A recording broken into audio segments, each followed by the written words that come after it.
بسم الله الرحمن الرحیم.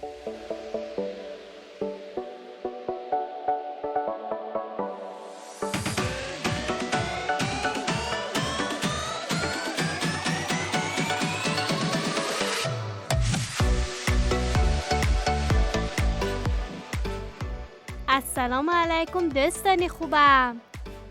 خوبت؟ سلامتت؟ امیدوارم حالتان همیشه خوب باشد.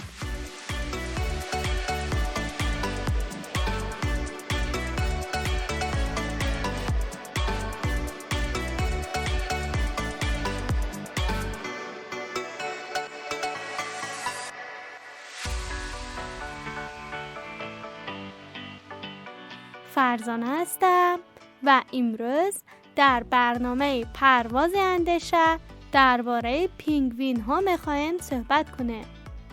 با من بیایید تا درباره آنها به شما همراهان رادیو مهر نکته ها و دانستنی های جالبی را بگویم.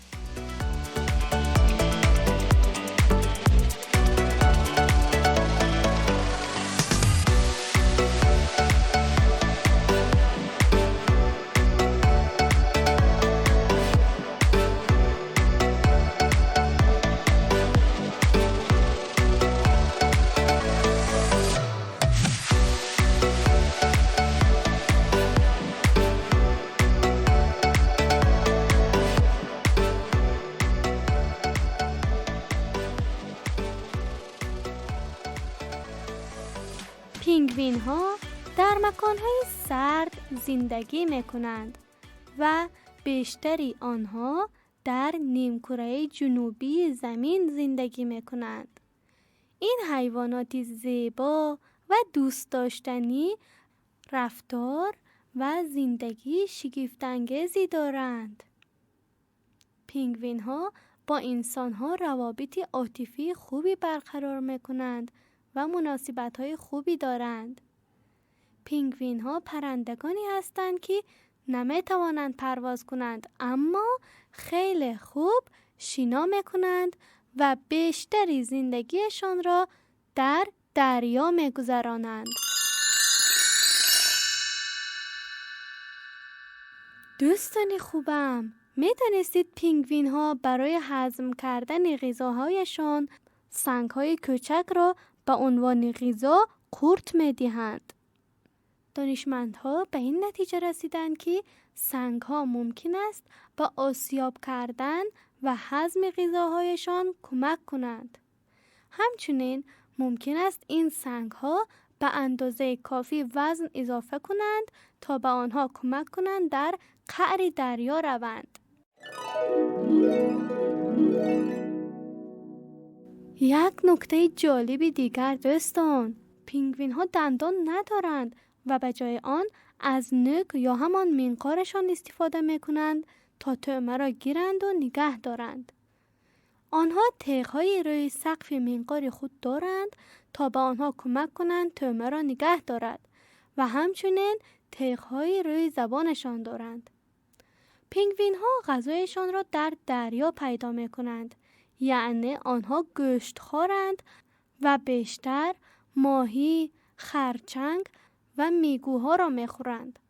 یک پینگوین کلان می تواند تا 30 ماهی در یک بار داخل شدن در اقیانوس جمع آوری کند. پینگوین ها در روز ساعت ها برای آرایش و یا مراقبت از پرهای خود وقت می گذارند. می دانید برای چی؟ اگر آنها از خود به خوبی نگهداری نکنند، پرهای آنها ضدیاب نخواهد ماند.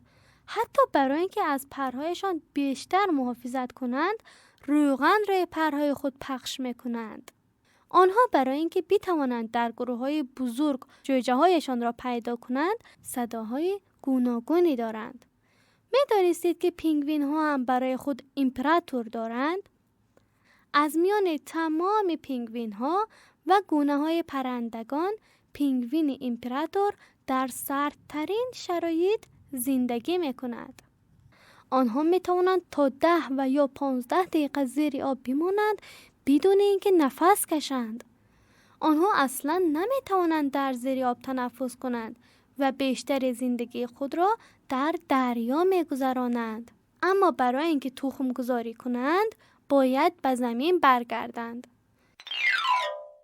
ظاهر سیاه و سفید این پرندگان با آنها کمک میکند خود را از حیوانات شکارچی یا شکار خودشان در آب پنهان کنند. وقتی از پایین آنها را ببینید، سفیدی شکم پینگوین ها با روشنایی در نزدیکی سطح آب آمیخته می شود و هنگامی که آنها را از بالا می بینیم، پشت سیاه رنگشان را به سختی می توان در تاریکی و عمق آب دید. این پرندگان یک بار در سال دچار پرریزی کامل می شوند، به گونه‌ای که پرهای نو شروع به رشد می کنند. برای همین است که باعثی ریزش پرهای قبلی می شود. دوستان خوبم، می دانید چند روز طول می کشد تا پرهای آنها کامل ریزد و دوباره شروع به رشد کند؟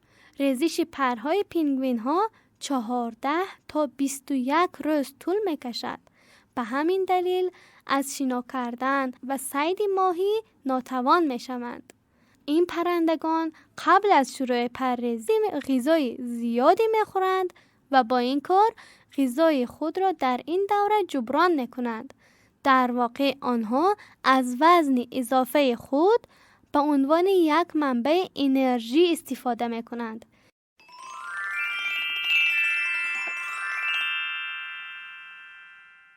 دوستان خوبم، برنامه امروزمان برایتان جالب بود؟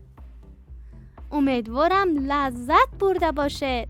پس تا یک پرواز اندیشه دیگر، شما عزیزان رادیو مهر را به خداوند مهربان می سپارم. خدا نگهدار.